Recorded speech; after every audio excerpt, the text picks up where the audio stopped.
COVID-19 अर्थात् chronic disease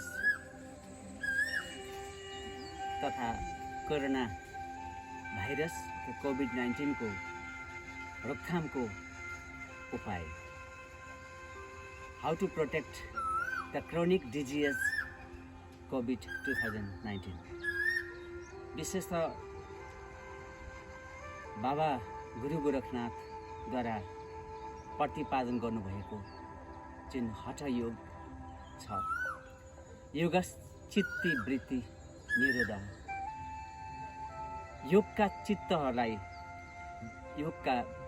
चित्तहरूलाई अनियन्त्रित सोचलाई नियन्त्रण गर्ने एउटा अद्भुत सूत्र छ। एउटा आरती बाबा गुरु गोरखनाथले प्रतिपादन गर्नुभएको एउटा आरती छ। तुम सत चित्त आनन्द सदा शिव, आगम निगम परे, योग प्रचारण कारण युग युग गोरख रूप धरे। यो सूत्र नै हाम्रो लागि काफी छ।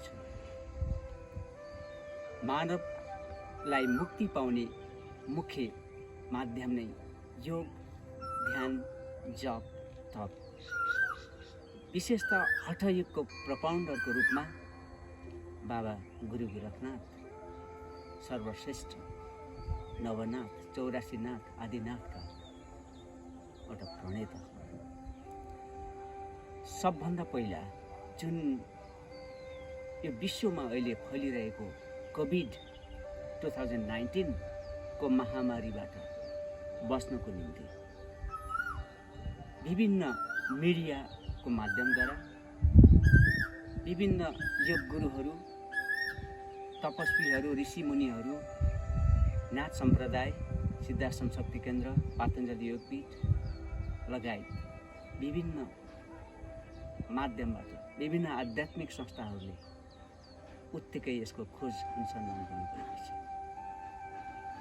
र विशेष त हामीमा पहिलो कुरो 4वटा विश्वास हुनु पर्यो। सबभन्दा पहिला हामी सचेत र संयमित। सबैभन्दा हामी यो अहिले विश्वव्यापी रूपमा फैलिएको कोरोनाबाट संयमित हुनु पर्यो। We should be remittance. हामी जब संयमता अपनाउन सकेनौँ, धैर्यता अपनाउन सकेनौँ भने हामीलाई यसले झन् सङ्क्रमण गर्दछ। पहिलो कुरा त मानसिक तनाव हामीले लिनु हुँदैन, आत्तिनु हुँदैन।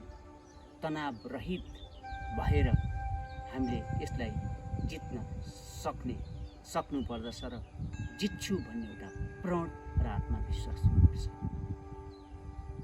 दोस्रो नम्बर साधना हुनु पर्यो। जुन हामी पर्फर्मेन्स भन्छौँ, यो योगा, ध्यान र प्राणायाम हाम्रो साधना हो। यो साधना गऱ्यौँ भने नियमपूर्वक यसको ध्यान साधना गर्न सक्यौँ भने अवश्य यो रोगलाई हामी जित्न सक्छौँ। तेस्रो नम्बरमा प्रतिज्ञा हुनु पर्यो।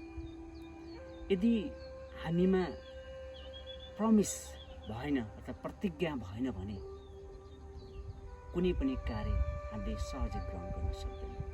त्यस कारणले मैले अघि नै सुरुमा भने योगश्चित्त वृत्ति निरोध। जब मान्छेको चित्तका वृत्तिहरू छ त्यसलाई हामी केन्द्रीकृत गर्न सक्यौँ भने मात्रै हामीले कुनै पनि नयाँ कुरा, नयाँ आयाम हामीले सहजै ग्रहण गर्न सक्छौँ। त्यस कारणले तेस्रो नम्बरमा जुन साधना छ, पर्फर्मेन्स छ, त्यो साधना नै महत्त्वपूर्ण कुरा। चौथो नम्बरमा प्रिकाउसन तथा सावधानी छ। म यो साधना पुरा गर्छु भनेर हामीले सङ्कल्प र विश्वास, दृढ विश्वास लिन सक्यौँ भने मात्रै हामीले सफलता प्राप्त गर्न सक्छौँ। अब सावधानी छ, हामी प्रिकाउसन भन्छौँ यसलाई। जुन WHO वर्ल्ड हेल्थ अर्गनाइजेसनले पनि प्रमाणित गरेको कुरा हो कि तथा सरकार अनि विभिन्न स्वास्थ्यका निकायहरू, डाक्टरी निकायहरू, सहयोगी संस्थाहरू, आयुर्वेदिक औषधालय विधा सबैले दिएको हेल्थ टिप्स जो छ, स्वास्थ्यका जुन टिप्सहरू त्यसको अनुसरण गरौँ। जुन दैनिक रूपमा विभिन्न मिडियाको माध्यमद्वारा जुन हामीले श्रवण गर्छौँ त्यसलाई हामीले आत्मसात गर्न सिकौँ र आत्मसात गरौँ। यसैमा हामी सबैको भरो छ। जनहितको निम्ति जुन जनचेतना छ त्यसलाई हामी सबै नेपाली जन र सबै महानुभावले त्यसलाई आत्मसात गर्न सिकौँ। भनिन्छ हामी जुन मास्कको प्रयोग गरौँ, प्रत्येक सङ्क्रमित व्यक्तिबाट न्यूनतम 3 फिटको डिस्टेन्समा रहौँ, साबुन पानीले नियमित रूपमा हात धोऊँ, घरबाट बाहिर कदम कदाचित कतै जान परेमा मास्कको प्रयोग गरौँ,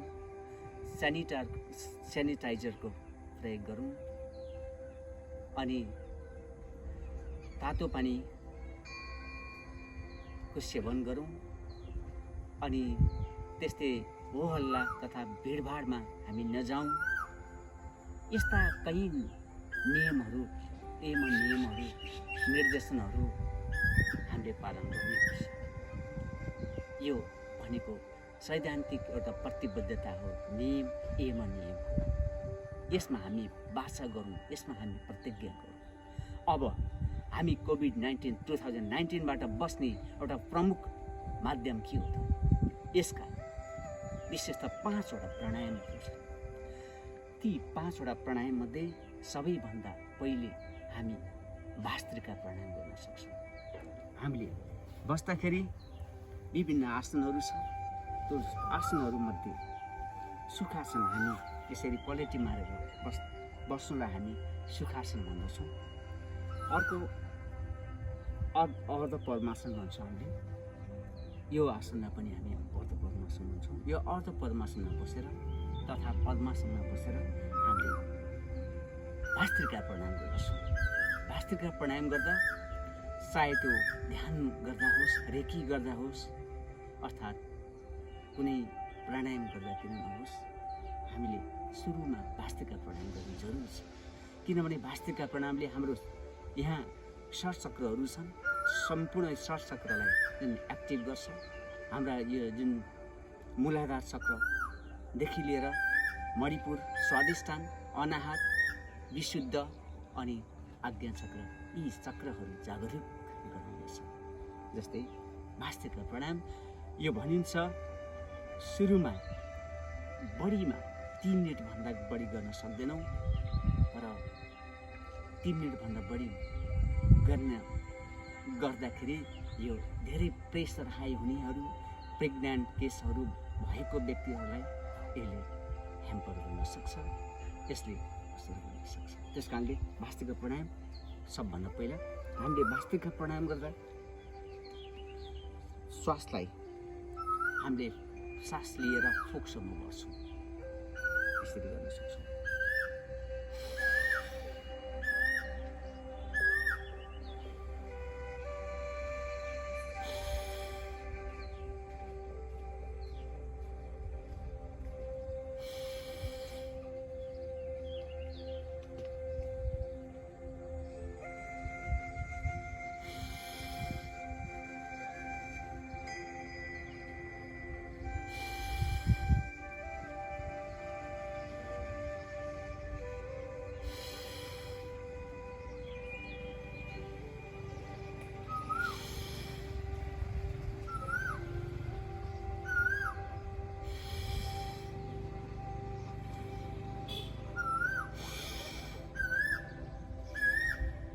यसरी हामीले यो भास्त्रिका प्राणायामलाई कम्प्लिटली फोक्सोमा भनेछौँ र फोक्सोमा भर्दाखेरि यसले विशेषतः हाम्रो रेस्पिरेटरी सिस्टम जो श्वास प्रश्वासको गति छ त्यसलाई नियन्त्रण गर्दछ र माइग्रेनको समस्या जो छ माइग्रेनको समस्या समाधान गर्दछ। यसले कफहरूको समस्या, घाँटीका दर्दहरू अनि आँखा, नाक, कान, मुखको चमक यी सबै समस्यालाई यसले समाधान गर्दछ। त्यस कारणले गर्दा यो नाभि चक्रदेखि माथिका सम्पूर्ण समस्याहरूलाई यसले समाधान गर्छ र हाम्रो सम्पूर्ण सेलहरू छ, लाखौँ सेल्सहरू छन्, त्यो सेल्सलाई एकदम एक्टिभ पुनर्ताजगी गर्ने काम यो भास्त्रिका प्राणायामले गर्दछ। दोस्रो नम्बरमा हामी कपालभाति प्राणायाम गर्दैछौँ। यो कपालभाति प्राणायाम गर्दाखेरि हामीले अघि फोक्सोमा भरेका थियौँ, अहिले टोटल्ली हामीले श्वास लिँदाखेरि सास फाल्ने क्रममा चाहिँ यो पेटलाई हामीले दबाउन सक्छौँ र एकसाथ श्वास बाहिर गर्न सक्छौँ। जस्तै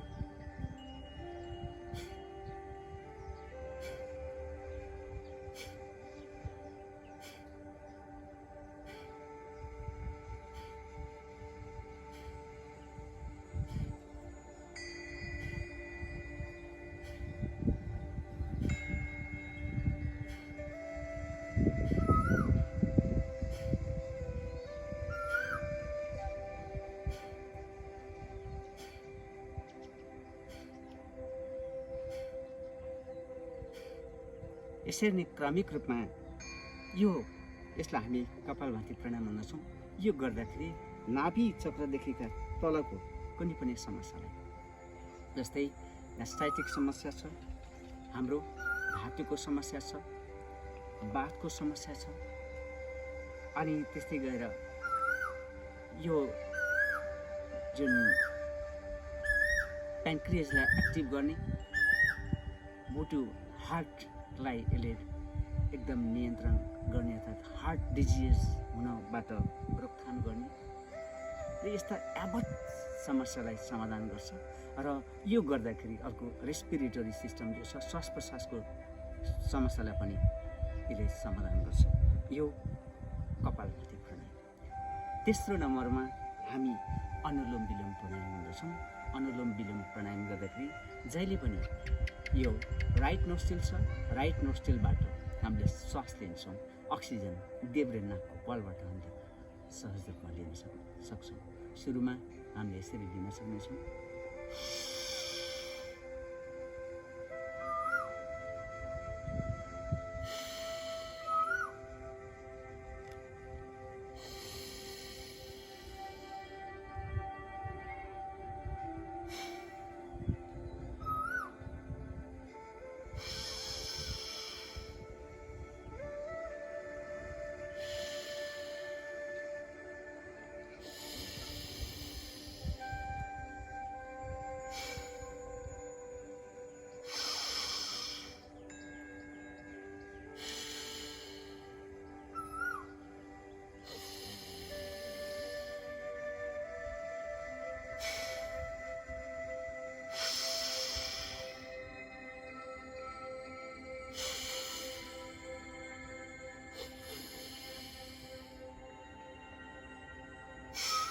यसरी हामीले श्वास लिँदा देब्रे नाकको पालबाट हामीले श्वास लिनेछौँ र श्वास फाल्दाखेरि दाहिने नाकको पालबाट र दाहिने नाककै पालबाट हामीले श्वास लिनेछौँ र देब्रे नाकको पालबाट। यो क्रमिक रूपमा 5 मिनटदेखि 10 मिनटसम्म यो अनुलोम विलोम प्राणायाम गर्न सक्यौँ भने नाभि चक्रदेखिका माथि कुनै पनि समस्यालाई यसले समाधान गर्छ। मुटुको समस्यालाई, पाइल्सको समस्यालाई, अल्सरको समस्या, त्यस्तै गरेर कफको समस्या अनि अनुहारमा भएका सम्पूर्ण हाम्रा अर्गान्सहरू, सेन्स अफ अर्गान्स छ, ती सबैलाई यसले समाधान गर्दछ। र विशेषतः जुन अहिलेको सङ्क्रमण छ, यस अहिलेको सङ्क्रमण जो कोरोना भाइरस छ, त्यसलाई जुन रेस्पिरेटरी सिस्टममा त्यसले डाइरेक्ट त्यसले एट्याक गर्छ भन्ने सुनेका छौँ र साँच्चै नै हो। जसको इम्युनिटी पावर कम छ, जसको श्वास प्रश्वासमा कमी छ, कमजोर छ, र त्यस्ता व्यक्तिलाई यसले छिटो आक्रमण गर्दछ, छिटो एट्याक गर्छ भनिन्छ। त्यस कारणले गर्दा नेपालमा यो जुन योगले एउटा प्रमाणित के गरेको छ भने जसको जुन दमको समस्या छ, आस्थमाको समस्या छ, अर्थात् चाहिँ उसको श्वास प्रश्वासमा कामी कमजोर छ भने उसले यो भास्त्रिका प्राणायाम गर्न सक्दैन। 20 सेकेन्ड अर्थात् 30 सेकेन्डमै उसलाई एउटा थकाइको महसुस गर्छ, उसले अप्ठ्यारो महसुस गर्दछ। त्यस कारणले गर्दा यदि उसलाई दमको समस्या छ भने, उसलाई कफको समस्या छ भने उसले भास्त्रिका प्राणायाम गर्न सक्दैन। त्यस कारणले अर्को एउटा अद्भुत चिज के हो, यसले हाम्रो जुन इम्युनिटी पावर जो छ, आन्तरिक दक्षता, क्षमता, शक्ति, त्यसलाई अभिवृद्धि गर्छ। अब 5औं नम्बरमा हामी भ्रामरी प्राणायाम गर्छौँ। भ्रामरी उद्गीत, शीतल र शीतकारी प्राणायाम छ। यसका 5औं नम्बरमा, चौथो 6औं नम्बरको भ्रामरी छ। भ्रामरी भनेको जसरी महुरी तोरीबारीमा तोरीको रस श्रवण लिन चिस्न जाँदाखेरि भुनभुनाउँछ, त्यसैलाई हामी भ्रामरी भन्छौँ। त्यसै गरी हामीले यसलाई हल्का रूपमा, यो आँखालाई हल्का रूपमा दुईटा औँला, माझी औँला र साइली औँलाले बिस्तारै हल्का स्लाइटली आँखामा बन्द गर्छौँ र यो बुढी औँलाले कानको यो नेती छ, यो नेतीलाई बन्द गर्छौँ र बिस्तारै मुखलाई पनि हामीले बन्द गर्नेछौँ र भित्रभित्र अ उ मको आवाज उच्चारण गर्नेछौँ। जस्तै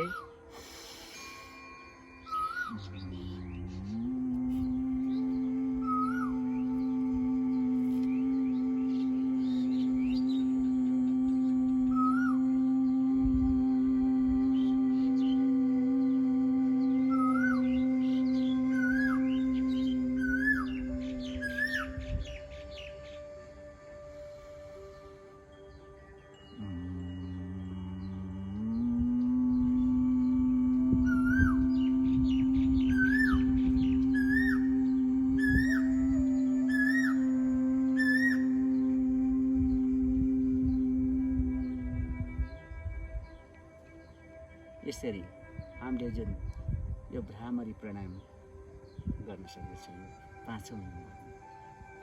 अब अर्को 6औं प्राणायामको रूपमा उद्गीत प्राणायाम भन्छौँ हामीले।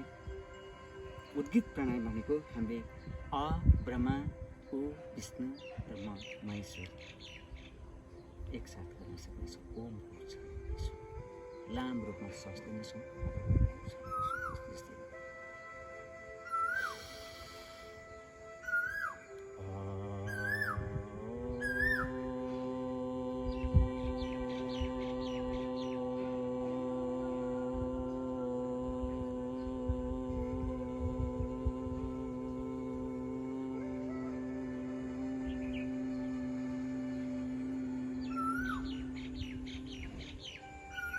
यसरी यसलाई हामीले 5औं पटक, 6औं पटक, 7औं पटक नर्मल्ली र यसलाई हामी 21 पटक अनि त्यस्तै गरेर 54 पटक, 108 पटकसम्म पनि यो उद्गीत प्राणायामको उच्चारण गर्न सक्छौँ। तर अहिले तत्कालीन परिस्थितिमा हामीले 5 पटक, 6 पटक यो उद्गीत प्राणायाम गर्छौँ। अब अर्को छ सूर्य नमस्कार।